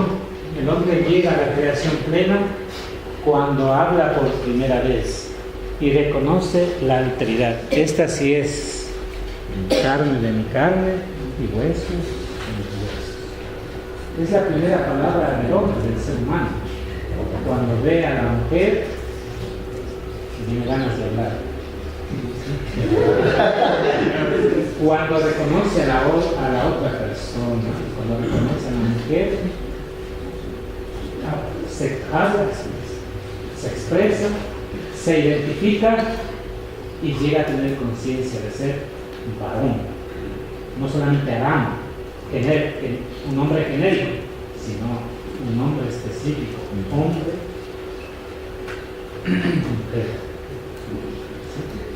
Psicológicamente es bien importante este dato, porque cuando se confronta, cuando alguien anda solo detrás de las mujeres, cuando alguien anda solo detrás de los hombres, o cuando ya todo ese dato se llega a definirse en esa alteridad, llega a planificarse esta obra creada, ¿sí? ¿Y cómo visualiza, cómo expresa, cómo exterioriza? Pues con estas palabras, ¿no? También a mí sirve ese texto para hablar. O sea, esos textos están escritos de retroactiva. ¿Qué quiere decir? Todo esto Israel ya lo ha vivido, toda esta experiencia humana ya se ha hecho, ¿no? Para explicar el tema de la familia, del matrimonio, de que ese sentimiento tan grande que revela las manos del amor, que toca de paz, padre y madre, por ir detrás de un proyecto de pareja, pues todo esto, este texto tiene este valor teológico también para explicar estas realidades. Bien, ¿por qué le hace dormir al hombre? No es para que no le duele. El sueño tiene un valor teológico en el mundo bíblico. El sueño es un momento de revelación. El sueño también tiene este valor, esta valencia de ruptura con el tiempo. Una ruptura con el tiempo porque está preparando una intervención divina. El hombre es sujeto pasivo de la creación. Dios es sujeto activo. La intervención del amor de Dios se manifiesta en la dinámica de una profunda intimidad. Dios quiere realizar su obra de creación en la intimidad de su amor por crear al hombre. Nosotros hemos sido generados también en la intimidad del amor de nuestros padres. Cuando Dios resucita a su Hijo, lo resucita en la intimidad del sepulcro. Los evangelistas no nos hablan del proceso de la resurrección de Jesús, que ya se fue que ya abrió los ojos, comenzamos a abrir los dedos, o que se levantó del sepulcro, no, eso no nos narran. Nos narran que resucitó y punto. No hay para qué andar mostrando los detalles de cómo fue, de la morbosidad de cómo fue eso. ¿Sí? El sueño tiene este valor para hablarnos de la grandeza de la intervención de Dios, que se da en una profunda intimidad. Por eso le hace dormir al hombre. Ahora que hemos quedado dormilones, es otra cosa. Los nombres sexuales, varón y varona sería la correcta traducción, ¿no? Porque tienen la misma raíz de la palabra. Varón sería ish y varona sería isha, falta una tilde ahí, isha. Así, materialmente, ¿qué pueden observar ahí? ¿Qué dice aquí? ¿Las palabras? ¿Perdón? ¿Las palabras? Sí, materialmente, ¿qué dice? ¿De diferencia? Sí. Hasta materialmente, en las palabras, como que la mujer tiene un sentido más, algo así. Tiene un sentido. Mira, conmigo mismo, ¿no? Porque a lo mejor soy muy bueno entendiéndome con los demás, pero conmigo no me entiendo. Entenderme con los demás, con la sociedad, con el mundo creado, y eso me abre acceso para poder entrar en relación con la trascendencia con Dios. Esa capacidad de alteridad, de diversidad.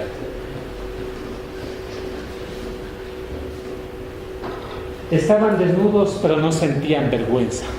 Es la descripción más bonita de lo que es el paraíso. ¿Sí? Una visión idílica de lo que era el hombre antes de pecar. Ya va preparando la temática, ya estamos culminando el capítulo 2, ya va preparando la temática y el argumento para el capítulo 3 del tema del pecado.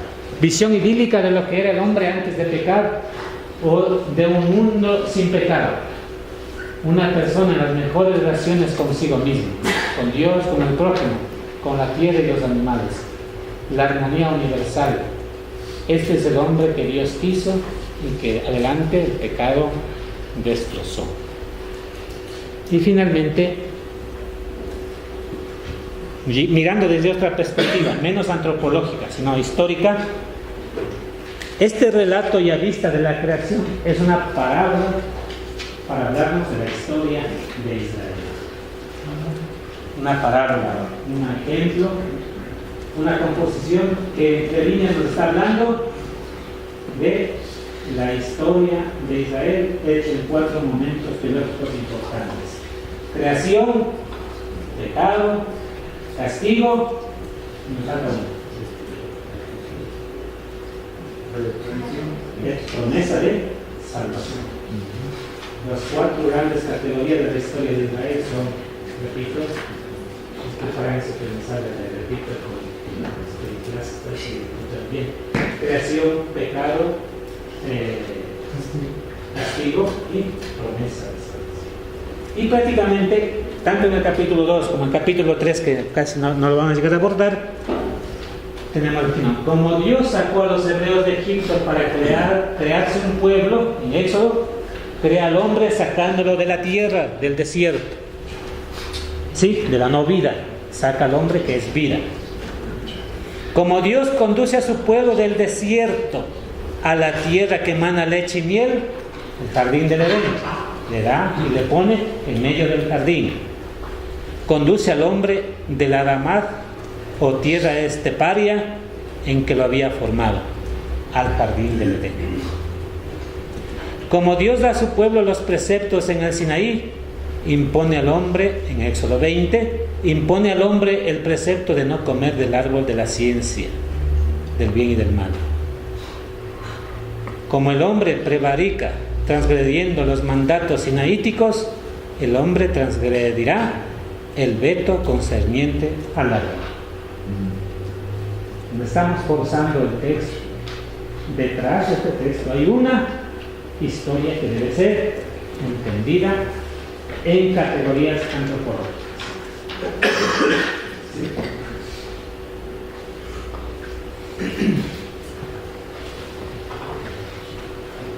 Que a veces nos hemos quedado solamente con que sopló, sacó la costilla en la mano. Conclusiones. Bueno, otra vez repito lo que dije antes. Es un atrevimiento hacer conclusiones de esto, pero algo hay que hacer, ¿no? El hombre y la tierra. La madre Adamá, tierra, da nombre al hijo. El hijo de la tierra es Adán. O sea, la madre Adamá da nombre, da material para que se configure su hijo, que sería Adán. Así como en latín, el latín ha traducido exactamente, no, humus tierra, homo hombre. Referencia que proclama la profunda comunión del hombre con la tierra. La tierra para el hombre es su origen, su casa. La tierra también es su tarea, porque lo tiene que cultivar y cuidar, dice el texto. Y también la tierra es su destino, porque a ella va a volver. Polvo eres y polvo... Al polvo volverás, ¿no? Destino final de su existencia. Aquí se respondería a estas grandes preguntas existenciales: ¿de dónde venimos y a dónde vamos? Así es que un argumento, una razón más para toda esta reflexión en este contexto de J.P., ¿no? ¿Dónde podemos remontarnos para encontrar valores teológicos, valores de revelación, para poder comprender y decir, hacer que arda el corazón, como los discípulos de Maús?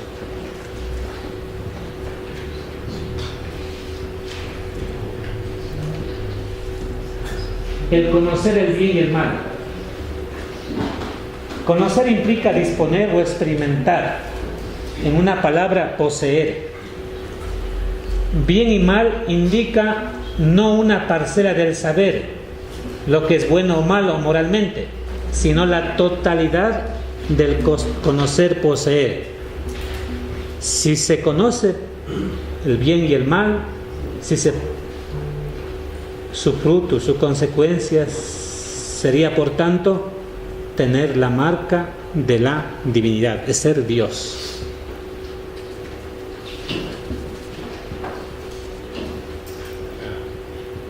Cultivar y guardar la tierra es un mandato divino en contexto de alianza. El trabajo no tiene matiz de castigo, de sacrificio. Después del pecado vendrá esa consecuencia. cultivar, cuidar el huerto pertenece al plan de Dios. La existencia humana, según Dios, incluye el trabajo. Una vida sin ocupación no es digna del hombre. Imagínense trabajar sin comer, ni sabor tiene la comida. La alteridad. La vida del hombre va más allá del mero existir. Si fuera así, tendría suficiente con el huerto y los animales. Mas eso no le llena su existencia. Precisa del otro, precisa de la comunidad y del amor de Dios manifestado en aquello que le rodea y de manera especial en el que es parecido a él, en la mujer. Bien, con esto concluiría yo un poquito hacia breves rasgos esta aproximación a estos dos grandes textos bíblicos que mantendrían como una matriz genética de toda la teología y para seguir profundizando esta temática bíblica en relacionado a esta temática de justicia y paz e integridad de la creación. Otros textos bíblicos que nos podrían ayudar en la reflexión y tendríamos que dedicarlo mucho tiempo a conectar, a estudiar, a preparar y todo eso, pues están ahí, ¿no? El capítulo 3 del Génesis, el drama del paraíso, el Salmo 8. No sé si respecto a estos temas podemos hacer un brevecito, si no sé, ponemos tiempo, ¿verdad? Sí, contamos 20 minutos más o menos para concluir. Ya, entonces podríamos hacer unos, no sé, quizá hagamos todo aquí unos 10 minutos para poder reunirnos aquí y amar esas conclusiones que estaban ahí. Ustedes hagan alguna conclusión práctica, importante, nueva, que a ustedes les parece pues de inspiración, de sugerencia, de estímulo para sensibilizarnos aún más en esta temática de principal. Esa sería la pregunta, ¿no? Temas nuevos, temas sugerentes, temas que nos ayudan a encender nuestro corazón en esta preocupación. Y luego la otra temática sería, dejando ahí los textos, si se animan si alguno tiene Biblia, animar a ver